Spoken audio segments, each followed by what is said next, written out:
In 2021, the District Municipality of Muskoka received provincial funding through the Ministry of Environment, Conservation and Parks to conduct 12 technical projects coined Making Waves. The projects aim to examine existing conditions in the Muskoka River watershed, explore ways to reduce the impacts of flooding, and enhance watershed health.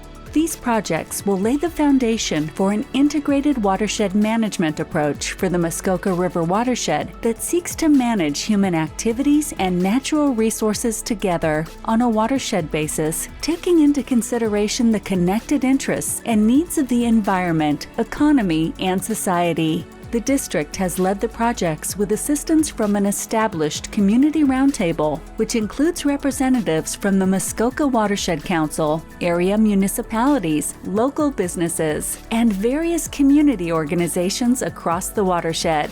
The reports and accompanying video presentations for the 12 projects have been prepared by consultants who specialize in the subject matter. This slide shows the title of this project: Structural and Watershed Scale Flood Mitigation. The District Municipality of Muskoka commissioned Hatch to conceive structurally based flood risk mitigation options for high priority areas within the Muskoka River watershed. Hatch is a leading global engineering consulting firm and for much of its history has been actively involved in water resource development, planning, and management for a variety of projects around the world. These projects have varied significantly in terms of scope, from site drainage to complex river and civil structural conveyance hydraulics to basin-wide water and flood management planning. Throughout our involvement in water resources projects for both public and private clients, we have built and continue to foster a group of water management professionals that have developed innovative solutions to complex water and flood management challenges and have contributed to the formulation of policy and implementation of plans that lead to the sustainable management of our water resources. My name is Jason Shaw, and I'm a project manager and civil engineer working at Hatch for over 26 years. My area of specialization is water resources and flood management, and I was the project manager for the structural and watershed scale flood mitigation project. This slide contains the title, Purpose and Scope of Project, followed by a bulleted list. The purpose of this project was to inform future integrated watershed management by identifying structural options to reduce flood risk. The scope of the project included development of conceptual designs for 10 flood mitigation options across 5 priority areas, assessment of both local and watershed scale benefits and drawbacks of implementing each option, and identification of constraints to implementing flood mitigation options, including, for example, engineering, environmental, and stakeholder-based constraints. This slide contains a title, Study Priority Areas, bullet points, and a map of the Muskoka River watershed and includes the 5 priority areas. Study priority areas within the Muskoka River watershed were identified collaboratively by Hatch, the district, and the project's technical working group.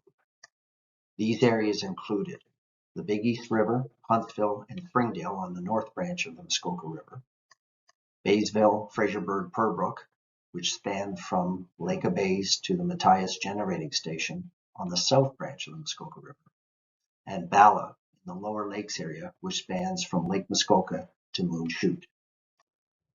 This slide contains the title, Overview of Structural Flood Mitigation, bullet points, and a graph of water level versus time relative to a flood damage zone, illustrating lower water levels following option implementation. Our focus to reduce flood risk was to simply lower the flood water level in priority areas. Doing so is illustrated graphically on the right-hand side of this slide. This graph shows the change in water level with respect to time. There are 2 curves in this graph. The first represents water levels or flow at a particular flood-prone location along a river or lake before implementing flood mitigation. The second represents water levels or flow at that same location after implementing mitigation. The goal is to lower the peak as practically as possible, and achieving a water level reduction can be accomplished through one or a combination of 2 strategies, flood protection or flood attenuation. Strategy 1 directs water away from flood-prone areas using barriers, constructed channels, or other features. Strategy 2 slows the release of water to a downstream area using storage and structures such as dams to reduce peak flood water levels. The combination of one or both strategies can reduce water levels in flood-prone areas below a level where flood damage is deemed to be significant. This reduction in level results in reduced risk to infrastructure and public safety. This slide contains a title, Project Approach, followed by a bulleted list. This project included the following 5 steps. First, derive the design flow based on a review of historical flows and water levels throughout the Muskoka River watershed.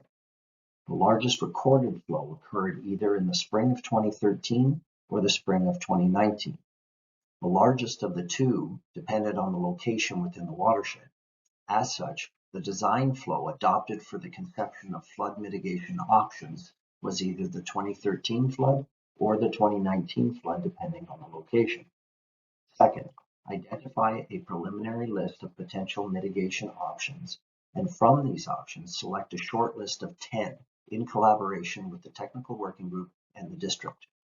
Third, evaluate each of the 10 options for local benefits and drawbacks. Fourth, develop conceptual or high-level costs and design details for each of the 10 options. And fifth, evaluate watershed scale benefits and drawbacks of select options. This slide contains a title, Summary of Selected Options, bullet points, and a figure showing the locations of the 10 shortlisted options.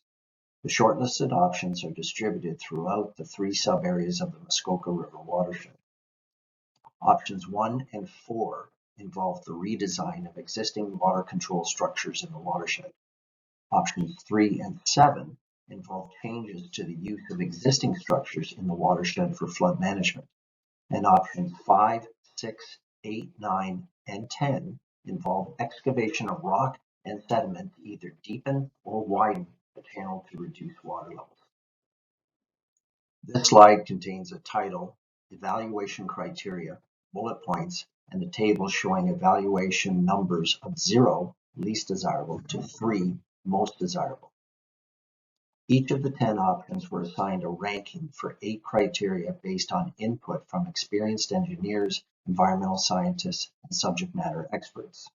The 8 criteria evaluated included cost, construction and implementation timelines, local environmental impacts, watershed scale environmental impacts, local resident impacts, watershed scale stakeholder impacts, local flood mitigation effectiveness, and watershed scale flood mitigation effectiveness.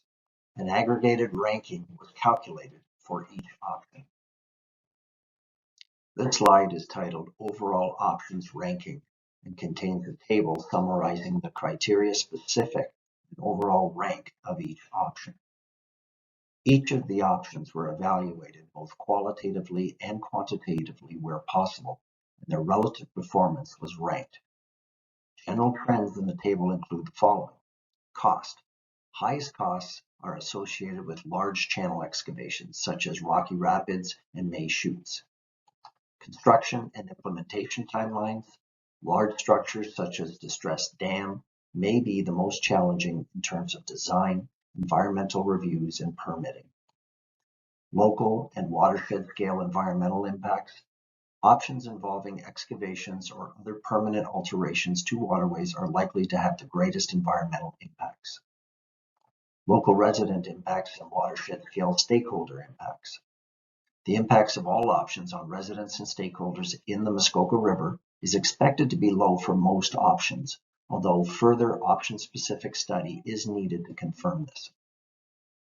Local and watershed scale flood mitigation effectiveness. Large structures such as option 1 distressed dam would have the largest influence on downstream watershed conditions during a flood. Small mitigations such as the Huntsville berm could be highly effective at reducing local flooding. However, their influence on flood conditions in the rest of the watershed would be small. This slide contains a title, Summary of Key Findings, followed by a bulleted list.